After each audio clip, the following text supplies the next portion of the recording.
Om Shuklam Bharadaram Vishnum Shasivarnam Chaturbhujam Prasanna Dhyayet Sarva Vignopashantaye Gurur Brahma Gurur Vishnur Gurur Devo Maheshwarah Gurur Sakshat Parabrahma Tasmai Shri Gurave Namaha Vagadhaviva Samprukta Vagadha Pratipattaye Jagatah Pitarau Vande Parvati Parameshwarau Vande Parvati Parameshwarau. Awesome. So we are about to get started with the Gita Shastra. So this should be super exciting. Who would like to chant this sloka and get us started?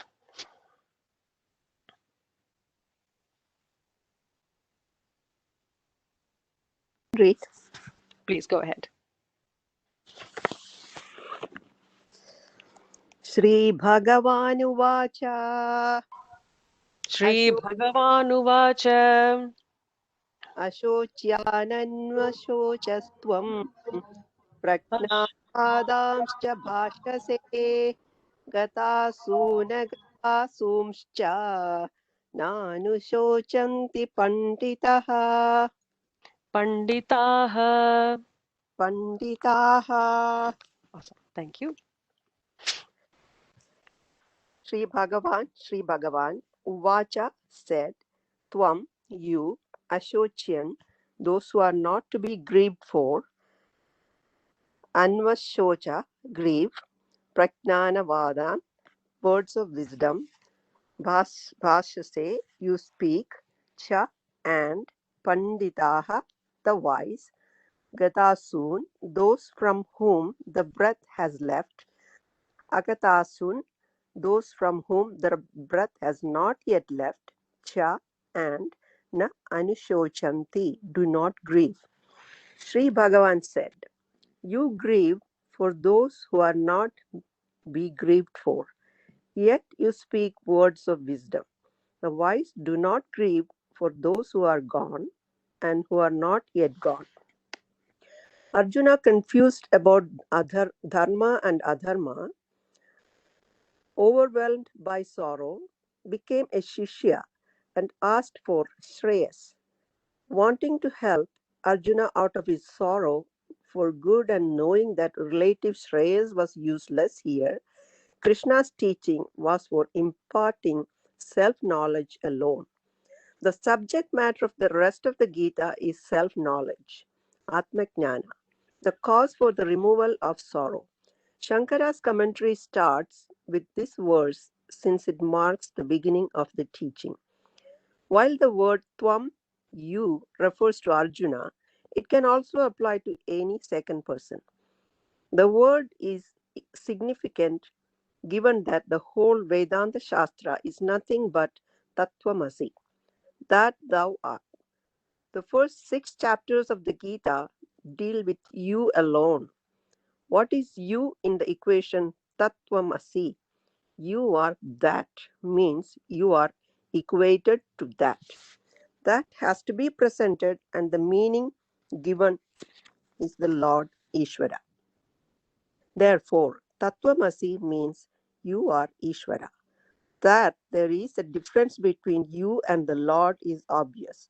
But because the statement Tattvam Asi is an equation, it seems as though you are equated to the Lord. The vision of the Shruti is that you are that Ishvara who is the cause for the entire creation. That Brahman you are. The Tattvam Asi equation is a statement, a vakya of this vision. There are 2 elements involved here. One is Ishvara, the Lord, which is the meaning of the word Tat, and the other is the Jiva, the individual, which is the meaning of the word Tvam, you. Unless the meaning of you is properly understood, the equation cannot be understood because there is a contradiction. If the statement you are Brahman were to be a self-evident fact, there would be no necessity for the teaching at all. Since there's a contradiction between Jiva and Ishvara, We have to resolve it. Unless there is absence of contradiction, there is no identity. Unless you recognize the real meaning of the word you, which means I, there is no way of discovering the identity between you and Ishvara that Tattvamasi equation reveals. Therefore, the first 6 chapters of the Gita emphasize you.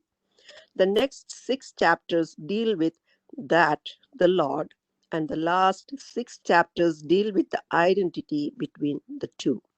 You will find as you proceed that the whole subject matter in the 7th chapter changes, and the last 6 chapters are significantly different. Arjuna's sorrow, the subject matter of the first chapter, is the sorrow of any jiva, the individual, one who is subject to sorrow. That Arjuna was sad is not unusual. In fact, we are all with Arjuna. His sorrow seems to be very legitimate. If this situation could not cause sorrow, what could? We can well appreciate and sympathize with Arjuna because for much lesser reasons, we find ourselves in even deeper trouble. This is the condition of the jiva. That the jiva is desirous of getting rid of sorrow is also obvious. Generally, people seek relief through escapes. What is significant here is that Arjuna wanted to resolve the sorrow for good, which is the reason we have Gita Shastra. Arjuna was told straight away by Krishna, you, Arjuna, grieve unnecessarily. Over the shoulders of Arjuna, you too are being addressed. You too have entertained sorrow, the state of mind known as shoga. Awesome. So we'll just take a quick, take a moment here to understand what is being said. So this sloka is extremely important. Sorry. Oh.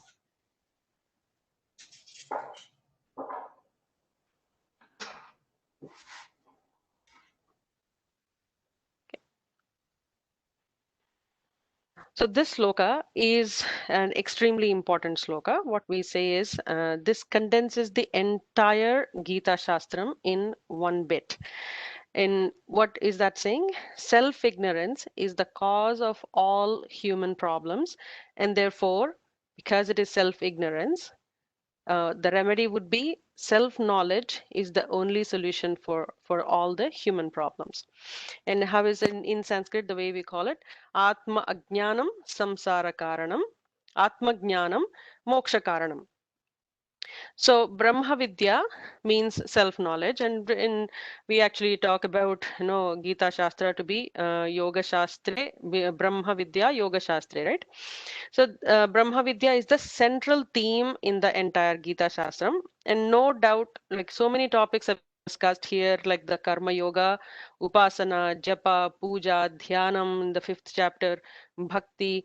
Bhakti is the underlying substratum. If there was no bhakti, none of us would be here and doing any of this study, right? Like that's the underlying factor. How you show it is very different from person to person.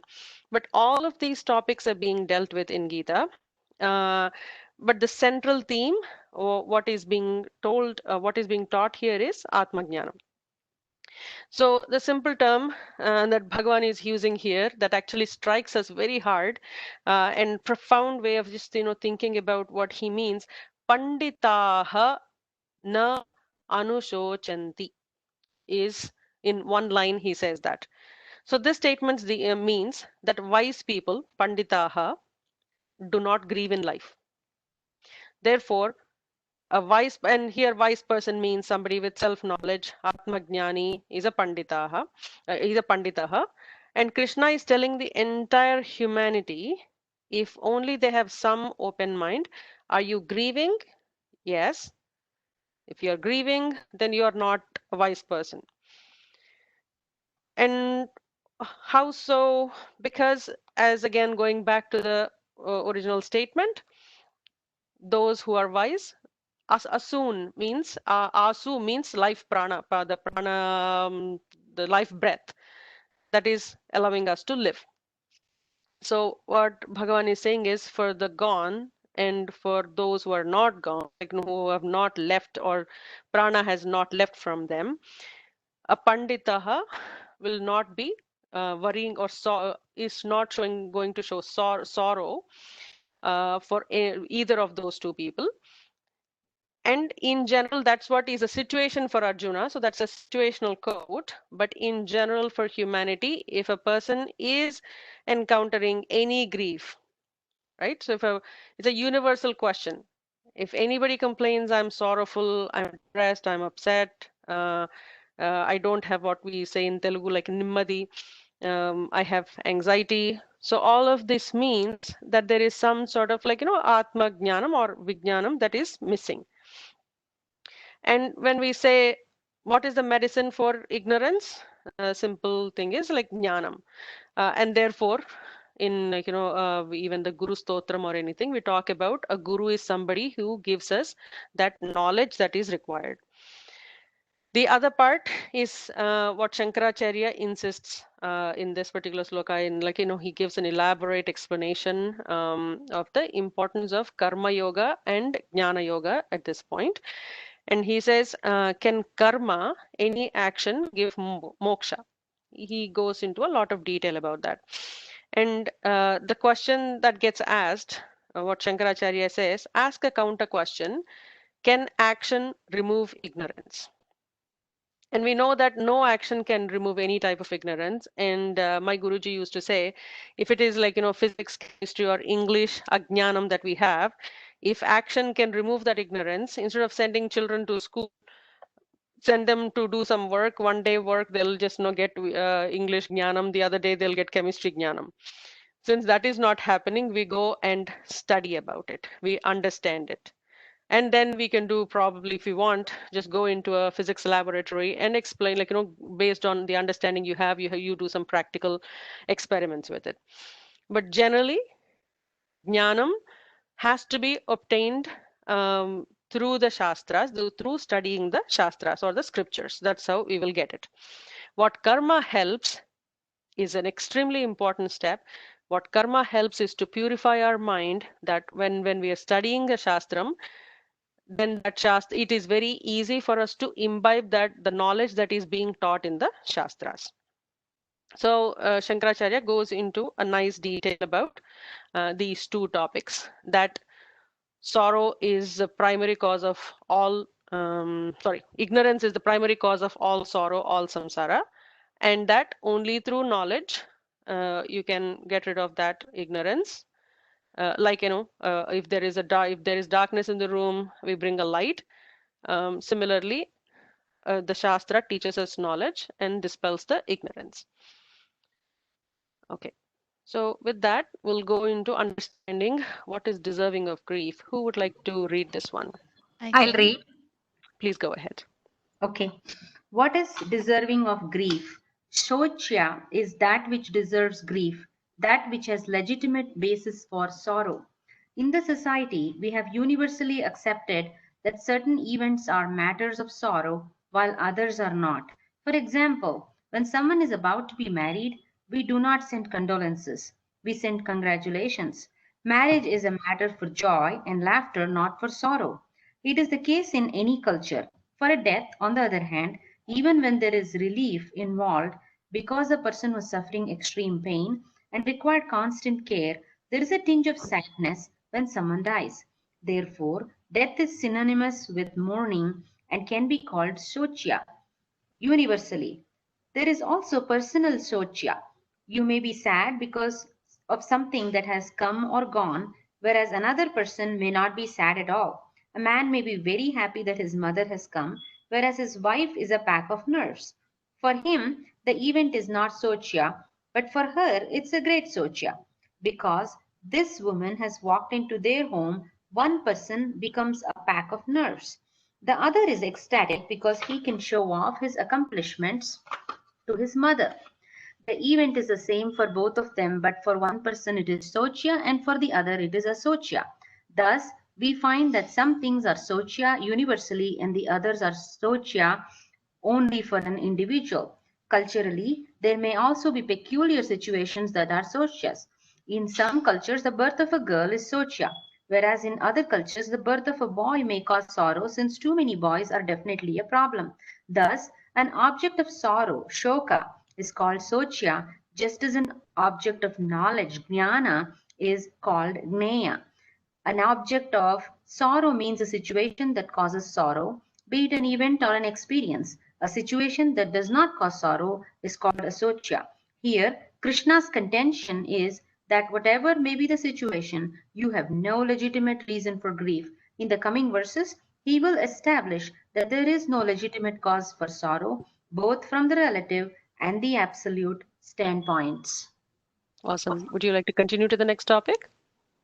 Okay, the wise do not grieve. Here, Krishna told Arjuna that he had picked up sorrow where it was not warranted at all, and that people of knowledge, panditas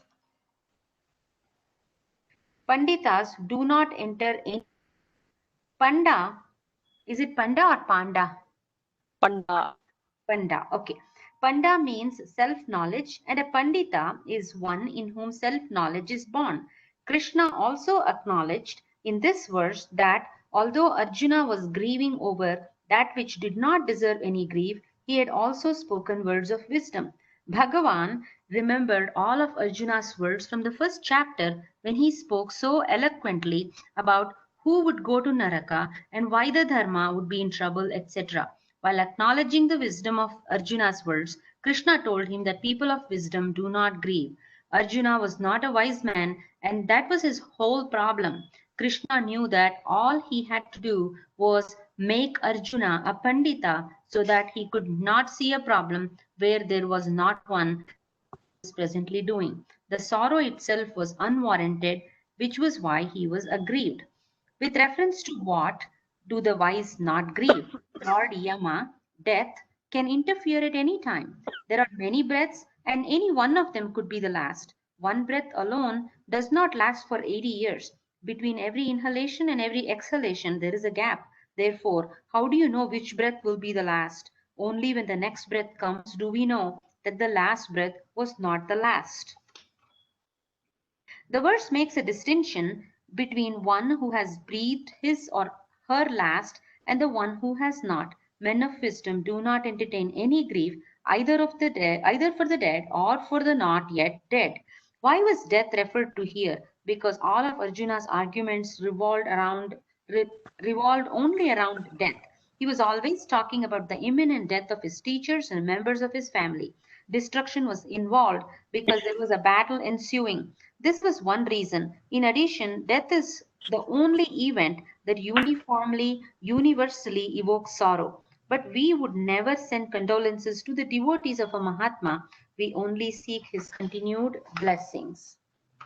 To use an analogy for why death was used here, a boxer who wants to become the heavyweight champion of the world has only to fight one person, the present champion, and knock him out. Similarly, if death is one event which invariably evokes sorrow in all, with reference to which the wise do not grieve, certainly the loss of hair or the loss of a relationship or marriage will not be the cause for sorrow. Finally, death is an appropriate event that is used here in order to discuss about sorrow and its removal when what is to be discussed is Atma, which is not subject to death. Krishna told Arjuna that anything he might look upon as a source of sorrow was not, nor would any wise man look upon anything as a source of sorrow because there is no source of sorrow. Awesome. So we'll also read this one. Sorry. There's self-knowledge is born. There is a footnotes for this. Can you also read this one, please?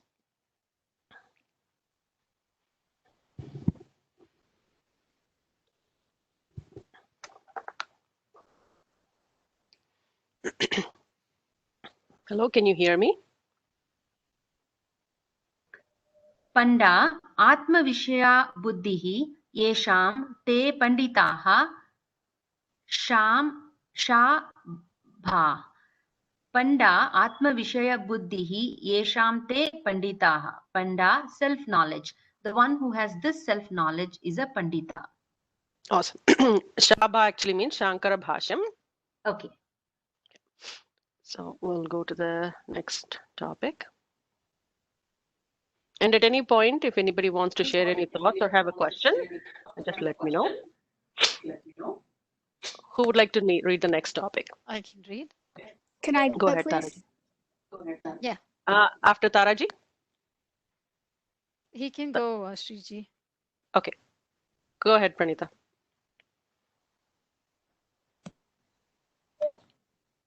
Source of sorrow. What is that can cause you sorrow? There can only be two sources, yourself, Atma, or a source other than yourself, Anatma. If Atma is the source of sorrow, then there is no problem. You will always be sad because sadness is your nature, your svabhava. Your svabhava. In fact, when you are sad, you will be very happy because to be sad is your nature. A restless monkey is a healthy, happy monkey because restlessness is its nature.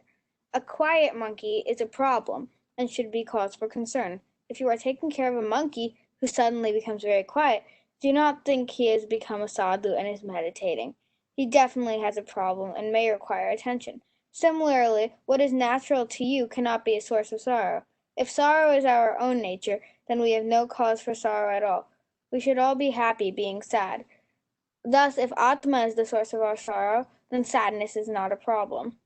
Since sadness is the problem, we must analyze whether it is the Atma or the Anatma that is the source of your sadness. It means that either the world that you come across is the source of your sorrow, or you yourself are its source.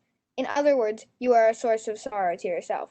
To put it more technically, you have to analyze whether Atma is the source of your sorrow or Anatma is the source of sorrow.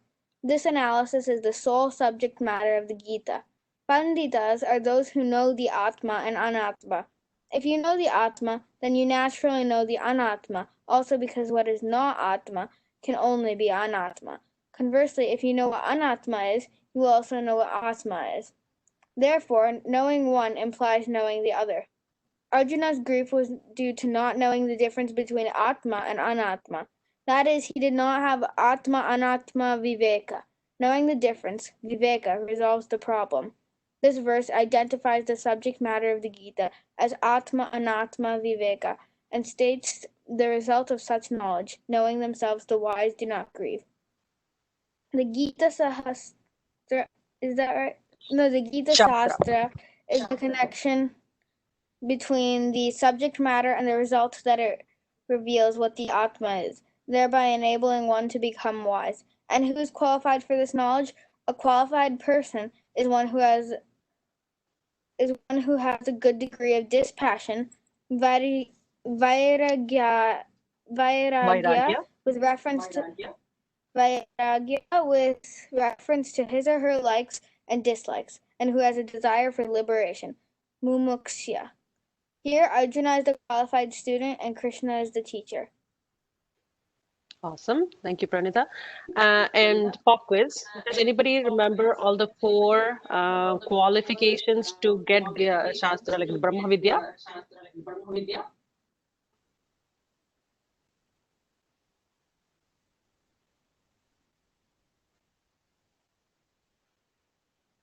Okay, we'll quickly One is revise that. Vairagya, right? Yes, one is Vairagya. Vivekam, Vairagyam, Shed Sampatti, Mumukshu. Very nice. Very good. Very good. And would you know the Shatka Sampatti?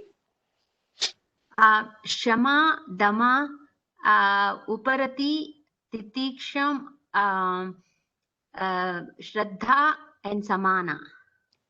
Samadhana. Yeah. Fantastic. Samadhana. Awesome. Thank you.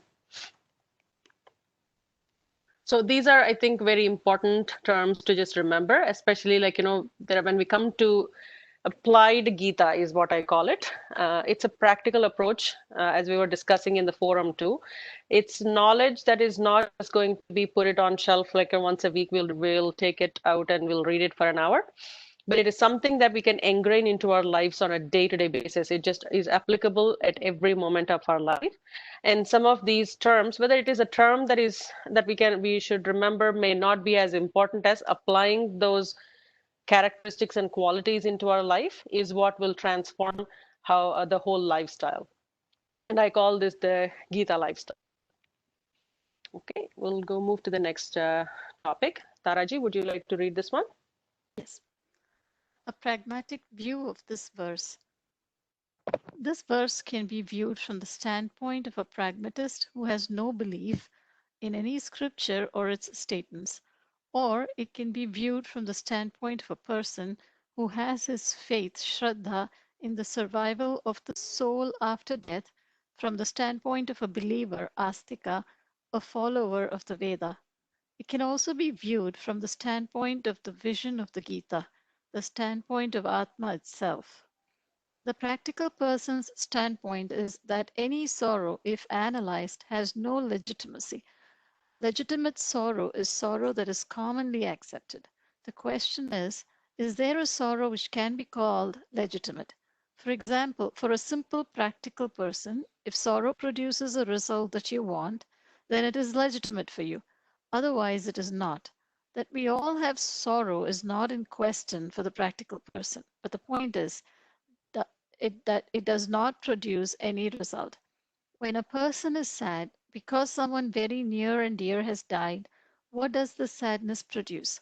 Does it alter the fact that one's friend is dead and gone? No. Sadness does not alter any fact. A woman is crying because someone has died. Crying, she gets up and lights the stove. Crying, she boils water and makes coffee. Crying, she adds milk and sugar. Crying, she drinks it. Nothing changes. Previously, she drank coffee and now also she's drinking coffee. All that is new is the crying. She's not taking coffee to cry better. No fact is altered. From a pragmatist's point of view, sorrow is not going to help you, and it certainly does not help the dead. If I am dead and gone, I have no problem. Even if I am dying, can I afford to be sad? The heart generally does not give up easily. It keeps trying even when there is pain, even when it misses beats, or even when one artery is gone. Does not give up. However, when you become sad, the heart may think, this fellow is sad, why should I continue to work? Because you've already decided it too will give up. The will also seems to have a way of moving the limbs and organs to make them tick. If the will is gone, if you're sad, the fighting system will necessarily give up. There is a story about three men who, in the doctor's opinion, were dying of terminal diseases. The doctor therefore asked each of them what he wanted. The first man asked for a priest so that he could make his confession, and this was arranged. Could you scroll down? The second man wanted to see his family, and the doctor arranged this as well. When the third man was asked what he wanted, he replied, I want another doctor. This man, third man, was practical and wanted to live. He had certain something about him that perhaps would make the heart try harder, because all the strength he had was required in order to live. He definitely could not afford to be sad. We've already seen that sadness with reference to someone who's dead produces no result in that it does not alter the fact. But shouldn't you be sad if someone is seriously ill? If you cry when you visit such a person, he will think he's going to die, although all the doctors may have been telling him that his condition is not serious and that he should not worry. The doctors may even have some hope, but your crying is going to make him doubt what the doctors have been saying. In other words, he will read his own death in your crying and then give up. Anyone who is ill requires strength and therefore cannot afford to be sad. Instead of crying, you have to boost the person's morale in whatever way you can, which in turn can boost his or her strength. Awesome. So just another pop quiz, I guess.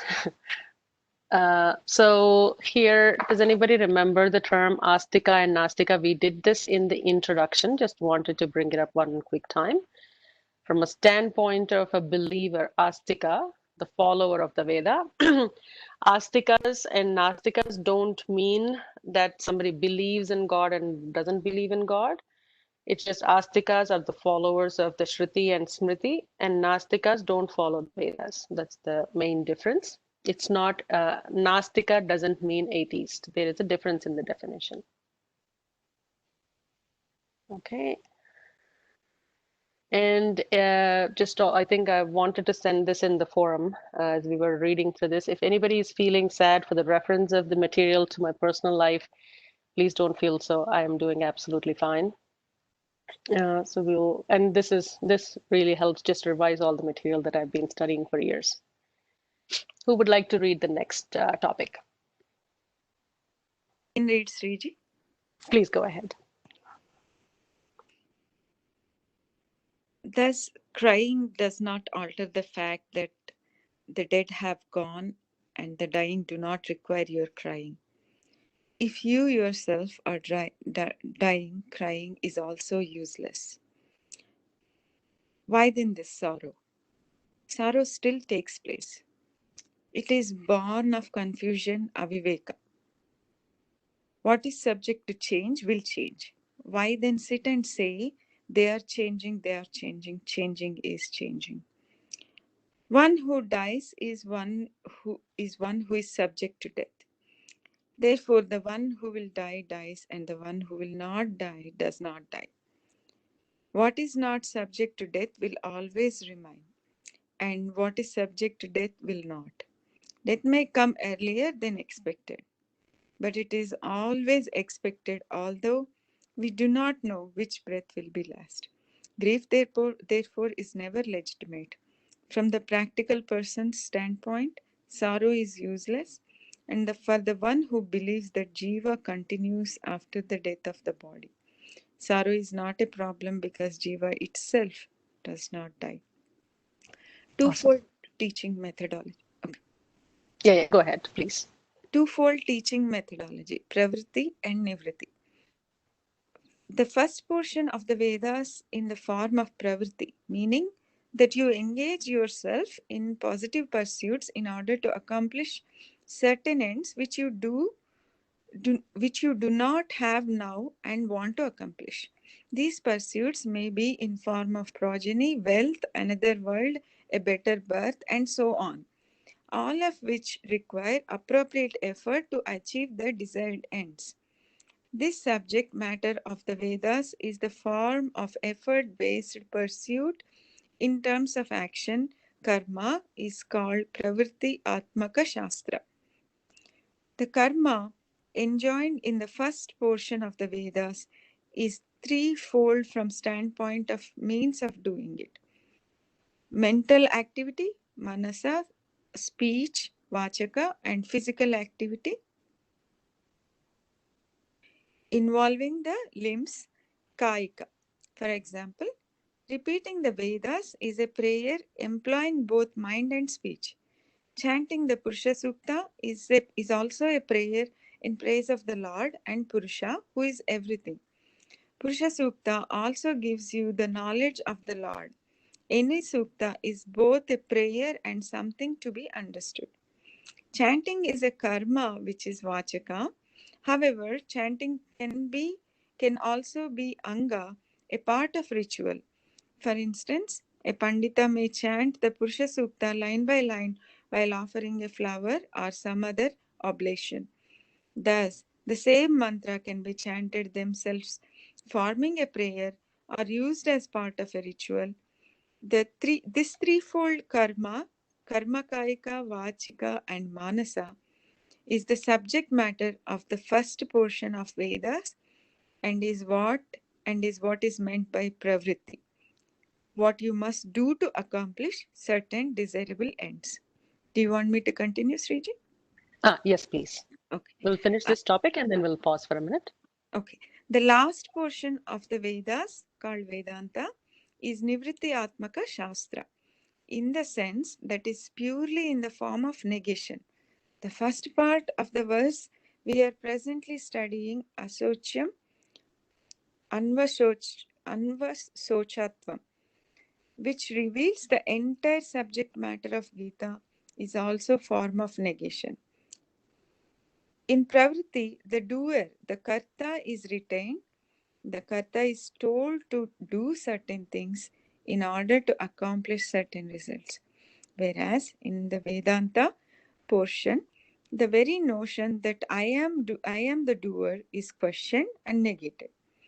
Here also there is something to be accomplished, that which is not already accomplished by you, the Karta. The accomplishment is negation of the doership in the wake of the knowledge of the Atma.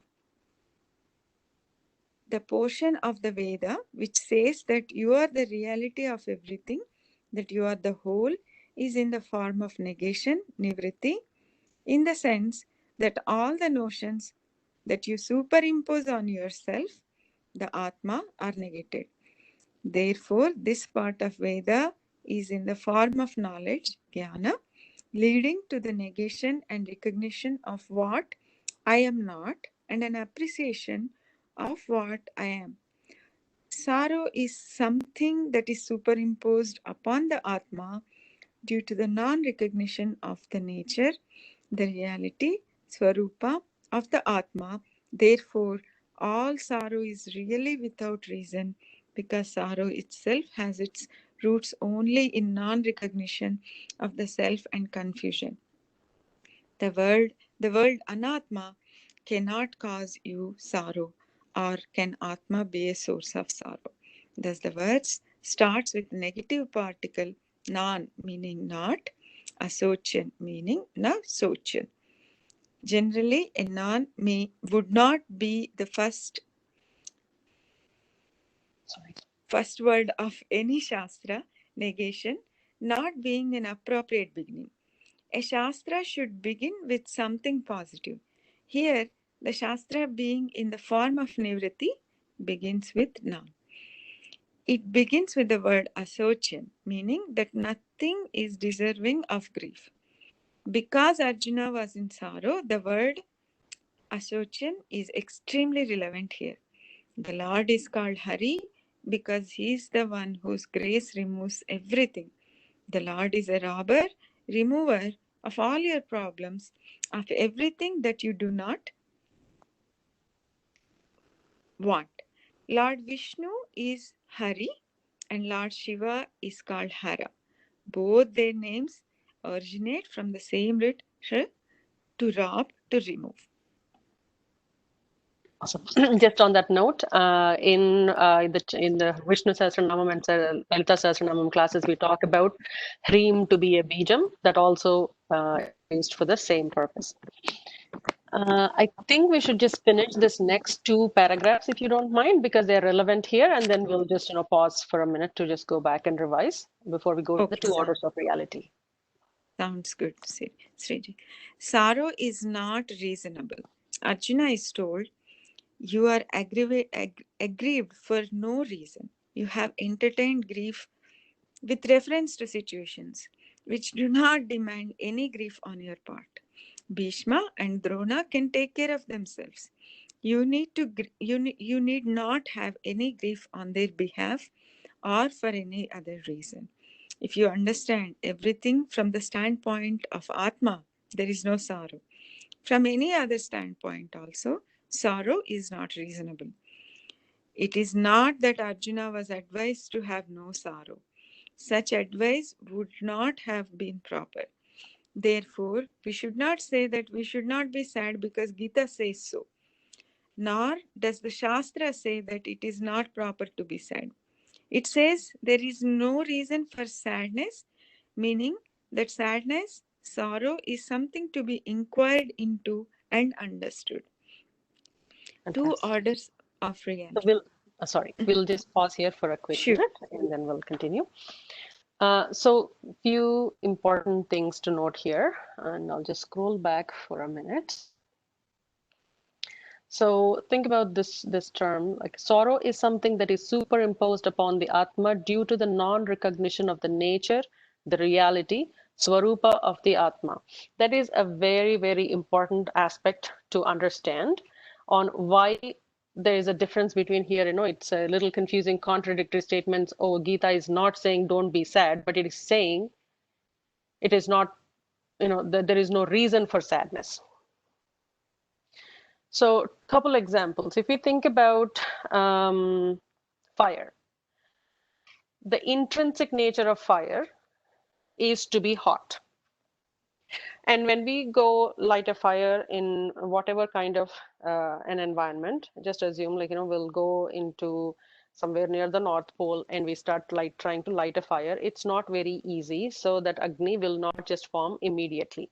Because there is an incidental nature, the surroundings are giving it some difficulty to get started. But once it gets started, it is going to be hot, despite minus 100 degrees centigrade, doesn't matter.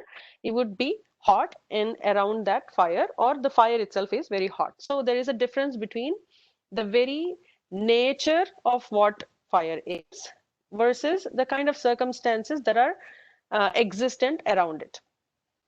So if we think about the synonyms for intrinsic: inherent, natural, innate, essential, inborn, constitutional, congenital, inbred, built-in, and ingrained. So the Swarupa of Atma is Nitya Ananda. It's always in a not like, I won't call it happy, unfortunately. So there is no proper translation for Ananda, but it's consciousness. We call it Satchidananda or Nitya Buddha Shuddha Atma. It's ever pure, and all of these terms we get to read in Vishnu Sahasranamam, so we don't need to go into longer detail. But Ananta, Nitya, Shuddha, Buddha, Sat, Chit, all of these come into, it's an Ananta Ananda Swarup. So that very nature, the omnipotent, omnipresent Atma, whether it is in the Jivatma tied in a boundary oriented a body, or the Paramatman that is boundaryless, the nature, the intrinsic nature of the Atma remains the same. But what happens here are the incidental circumstances that are around us that may cause the person to feel, the mind, the body, mind, and sense complex to feel some grief or various different emotions. But essentially, the Atma is, is only the seer. The Atma is not touched by all of these things. So whether we live ourselves in the consciousness of the Supreme Bhagavan that lives in us, or whether we live as we give importance to the body, mind, and the sense organs, that depends on the evolution of the person. So what they're trying to say is, there is inquire into why where there is sadness. Is it even touching the core of who we are? To give another simple example, my Guruji used to say this very often. So if you're watching a movie on a large screen, so there could be a song that could be going on. There could be some, like, happy moments that are going on. There could be a fight. There could be bloodshed. There could be various different kinds of scenarios. But what is constant in all of this is the screen that is projecting all of these scenarios that are happening in the movie. But at the end of the movie, or like, million other movies, the screen is not tainted with any of this. The screen is just a projecting medium. Similarly, whatever circumstances that come and go, those are incidental and not necessarily the intrinsic nature. Nobody wants to be sad forever, but everybody wants to be happy forever. Nobody says, oh, I've had enough happiness in life, Bhagwan, give me some sorrow. Nobody says that. But we will always say, oh my God, I can't take this pain anymore. I can't take this sorrow anymore. Can you give me some happiness? We all pray for that same thing, because what Shankaracharya tries to explain is, it is our innate nature as well, because it is the Atman that we are all built on. The substratum of every creation is Atman. And the very intrinsic nature is to be happy. So just like, fire, even if it struggles a little bit in the starting to get started, but once it starts, it will go back to its very intrinsic nature of being warm. Similarly, we also strive to get back to that same intrinsic nature of being in the Ananda, or be towards, like, we deal with like a happiness, and our happiness maybe is short term, but either way we are trying to be happy. So that's a very important difference to understand. So please ponder on why this sentence is here. It says there is no reason for sadness, meaning that sadness, sorrow, is something to be inquired into and understood, not to be grieved for forever. Things happen, we go through emotions, but by inquiring into the rationale of why things happen, how things happen, and situations, how to deal with situations in a more rational way, that grief goes away. So intermittently something can come, but you can't hang on to things and just not be moving forward. So that's an important aspect of the learning that we are getting here. There is no reason to be sorrowful. Okay. Any thoughts, questions before we move to the next one?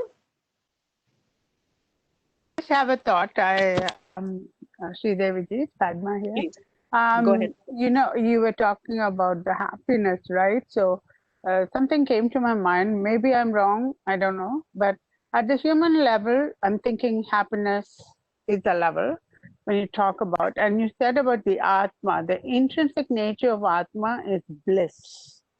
Correct. It's Yes. bliss.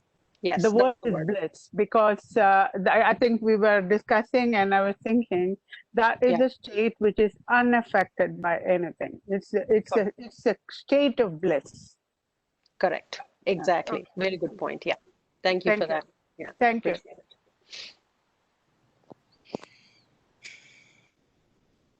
Any other thoughts, questions? Feel free to share your thoughts. I should not be the only one talking about it. We are all jnanis in our own ways. So please, if you have learned something, please feel free to share. Sriji, just a small question. What is Atma and what is Anatma? Can we actually see it? Or I'm a little confused there. Sure, absolutely. So are you asking what is Anatma? Yes. Okay. Anatma is everything that we see. Oh, okay. And the reason why we say that is, and there are various, multiple depths to go into that subject, but the simple thing is the anatma is something that cannot see, essentially what is being seen, and what is seeing it is the atma. Okay. So anything that we can see, like all the items, things around us, is the anatma, and Yeah. what is helping us see is the atma. Fantastic, you got it. Okay, thank you so And much. what Sri. you can see includes your body, mind, and senses. We actually used to have a meditation session where Swami Tattvavidananda ji, he's a Brahmagyan, he's amazing. Someday I'm hoping that he will also come and give us a lecture. He is phenomenal. So he actually used to do meditation for us, and I'm hoping when he comes to teach us, he will will probably do more of a practical meditation session. He'll say, "Watch your mind," and we would all be looking at him and going like, "What do you mean, watch your mind?" So he says, "Don't ask the question. Just sit in meditation, complete silence. Just close your eyes." And then focus on watching your mind, and it is unbelievable the kind of experience experience doesn't mean seeing lights and things like that. It's not that experience, that you are able to distinguish between who you are really, and a distant from your mind, and you can actually literally feel the mind wavering and just running like a little child from one thought to the other, and then trying to bring it back. So he does that, a very beautiful meditation. So anatma includes body, mind, and sense organs. Okay, Sriji, thank you. That includes the subtle things too, right? What we cannot Yes. see, like The air, pranavayus, yeah. all those. Yes. The dasha agnis, the dasha prana vayus, all of that. So anything other than the consciousness is anatma. Yes, exactly. You got it. Excuse me. Wasn't Yeah. there a Shankara bhasyam where Shankara Bhagavad Pada kept saying neti, neti, neti, not this, Yes. not this, not this, and what remains finally is the Atman, right? Exactly. And he writes that bhasyam on the Kathopanishad, and even the Chandogya Upanishad has that neti neti coming from the Vedas, the Shrutis, where they continue to say, like, not this layer, not this layer. And that's the only way they say is to learn about something. You need to be able to see it to learn it. But if you are the seer, how will you learn by seeing outside? So what they say, by saying, oh, this is not me, my body is not me, my glasses are not me, my mind is not me, then what remains after all of these? What is that layer? And that's when, like, Shweta Ketu says, ah, now I get it. I am the one that is watching all of this. So can you say the seer is the Atma and the seen is the Anatma? Fantastic. Yes, yes. What we call as the Drik Drishya Viveka. Drik is the seer, Drishya is what you are seeing. So you were just talking about the Drik Drishya Viveka. Exactly. The seer is the Atma, the seen everything is the Anatma. And that is what is the subtle part of everybody. Sorry for 1 second. So in the chariot analogy that we talk about in Gita, there Lord Krishna was playing a simple charioteer. I'm trying to recognize where it is coming from. So in the chariot analogy, Lord Krishna is playing a charioteer role, but then the next level of elevation that immediately Arjuna understood and recognized was he immediately said, "You're not my charioteer, you're my guru. You will just tell me what to do and I'll ask you questions." So that is a phenomenal elevation. But what's more important to understand is that intelligence, or that supreme intelligence now, is what is driving his chariot, is what is moving him forward. So the Arjuna, the person, is the supreme consciousness within him that is driving him, that is enlivening him is the term we use, is what is actually even helping us exist. That recognition is important.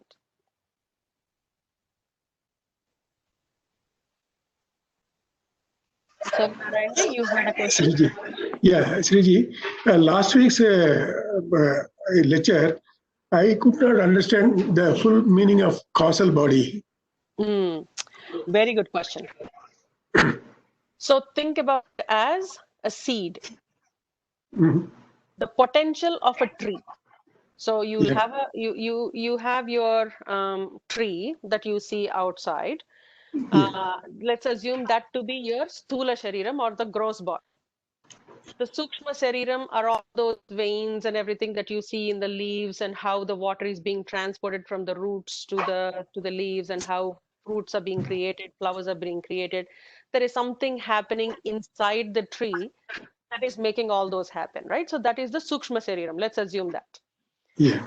But there is also a seed that is the bijam to create this potential future tree. The cause of what will become a tree.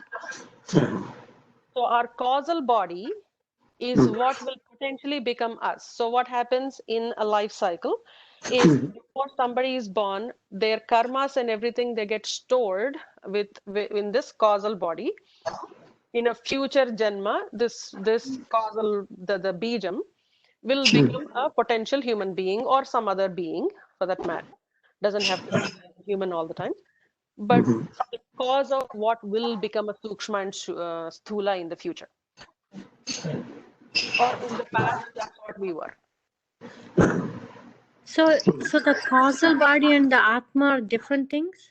Oh yeah, very much. Mandukya Upanishad says there is a causal body, there is a sthula sharira, sukshma sharira, and the karana sharira. And the turiya is the Atma. The fourth is what they say, beyond all of these things. The causal body in Mandukya Upanishad says it's the Shiva. Essentially, in Mandukya Upanishad terms, let's not go into that one, so it just kind of confuses it a little bit, I guess. But it is beyond these three bodies.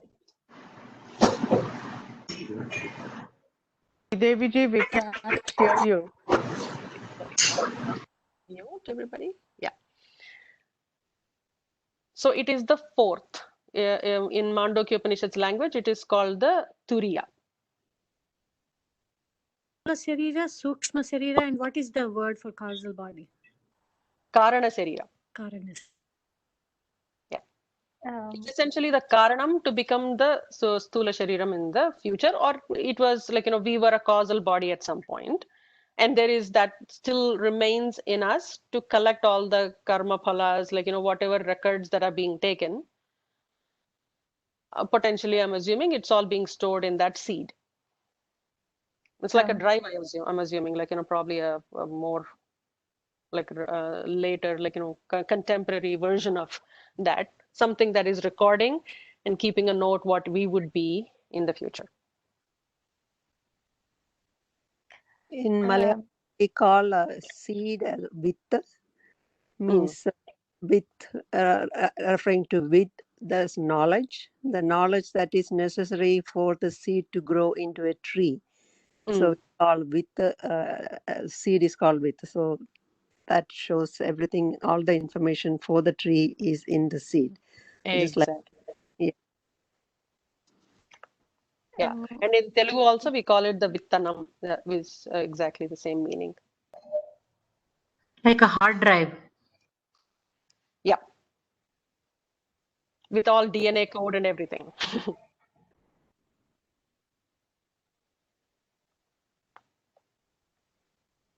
Or maybe in our IT terms, more of the source code. So here it says, there's a lot of noise. I'm just trying to mute everybody. Yeah. Here it says, anatma is not the source of sorrow. So where do you see that? Is that the situation? There it says, nor anatma is the source of sorrow. It says neither nor anatma is the source of sorrow.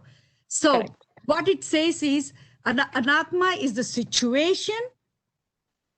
That's not the source of sorrow, but the reaction to it may be how we react to the anatma is the source of sorrow. Is that what I can Exactly. Exactly. And in these examples here where they were talking about, oh no, the husband is excited that his mother is coming, but the wife is like, a bag of nerves. It's the same person that's coming, but these two people see it's two different scenarios. And yeah, in the past we were talking about a song that would have excited me, from Michael Jackson song. I used to be a huge fan of Michael Jackson. In those days, like, I would listen to it. Now I'm like, okay, what, I'll probably listen to it once in a while just for nostalgic moments, but after that I can't tolerate it. It's the same scenario, same thing, that could just be very different on how I react to it. Exactly. Okay. So the sorrow is not by anatma. It is the reaction of us to that sorrow, to that situation is what we call it, the sorrow. Exactly. We are creating the sorrow is what they say. Yeah. Thank you. Any other thoughts before we conclude for the day?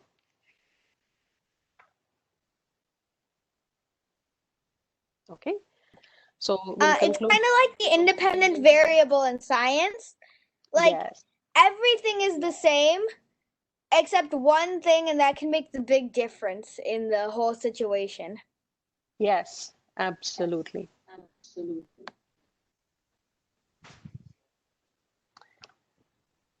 Pranati got the Brahmajnanam.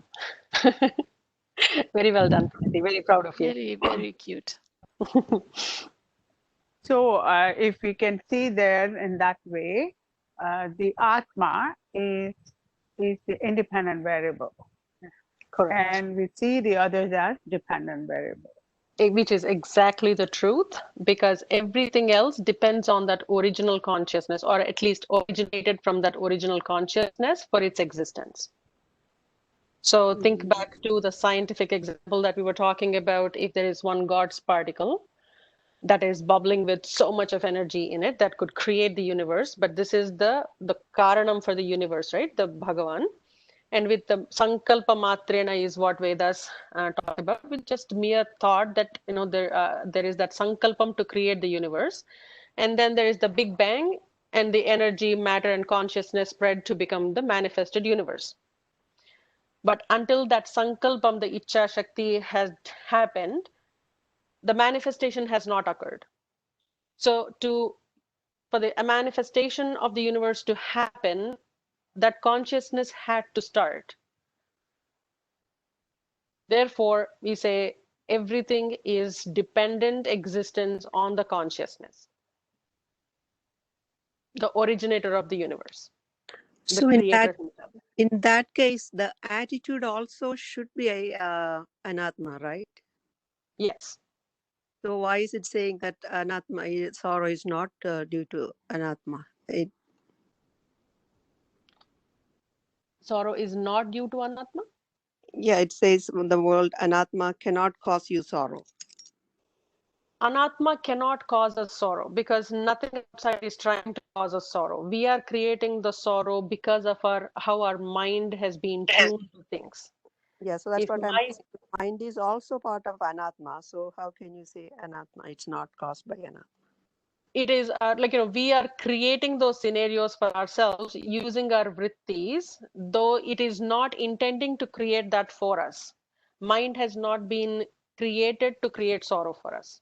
It is not its intention.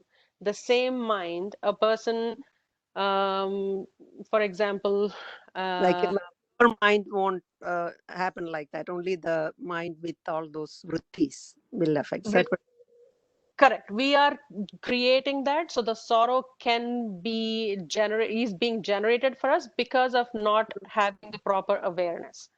But none of the anatma has been originated to create sorrow for us. Okay, got it. All right, thank you. As we were talking about it, right?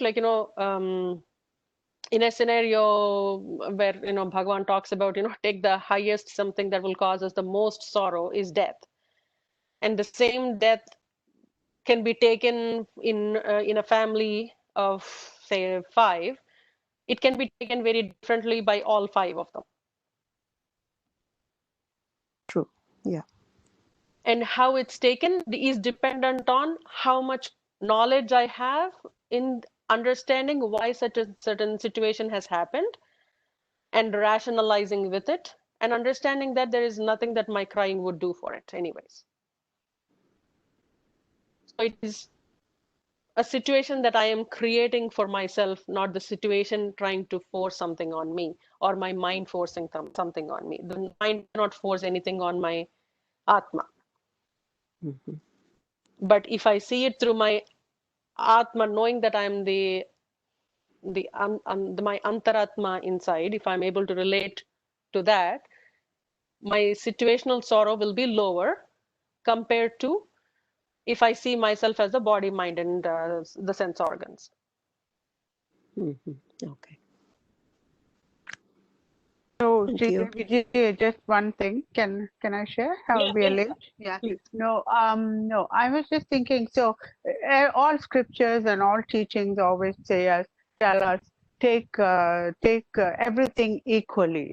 Don't be over excited and over elated on anything, and don't be very having grief and to be too sad for something. Have that equanimity when you're having you're experiencing things.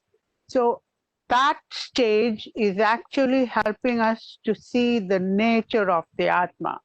Am I right? Or, yeah? Absolutely, yes, Okay. Thank you. absolutely. And in what Lalita Sahasram and in Narayana Suktam, very specifically, I chant those very regularly. That's why I keep bringing those examples very often. They say Antarmukha Samaradhya Bahirmukha Sudurlabha. You keep looking outside, it will take a little longer for you to understand that you are the seer. But when you start looking inwards, it makes it much easier for you to control, get that Shama Dama that we were talking about, the Indriya Nigraham, the Mano Nigraham. Once you control all of those things, just think about how you would focus on anything that if you're in a very agitated scenario, there is no control on the body, the mind, and everything. So it is very difficult to focus on and attend to anything very specifically. But once you gain control of all of it, and that's why they say dhyana is very important, ashtanga is very important, like various methodologies of how we get there. But ultimately, what we are trying to understand is that Paramatman that has created the universe is, if he has created it, he is not sitting somewhere in clouds. Maybe he is also sitting in clouds, but he is also everywhere. And if he is everywhere, then he must be within me, which is what exactly Narayana Suktam says. like, and it also gives you a measure of exactly where to find, and you can actually hear the anahata nadam, the sound, when you start hearing that sound, that sound is not Atman's sound. Once you get to the point of hearing that sound, then you're very close to actually feeling that, being able to associate yourself with the Paramatman in you. More of the practical methodology that gets taught on how to, like, many people do say, okay, if the Atman is inside me, then why are some people so corrupt and all of those things? There are, quite a few rationale about it. But, just focus a few moments in silence and just try to focus in words. And you will be able to differentiate, just focus on that, watch your mind is what Swami Tattvavinanda, we call him Swami TV. Swami TV says very often.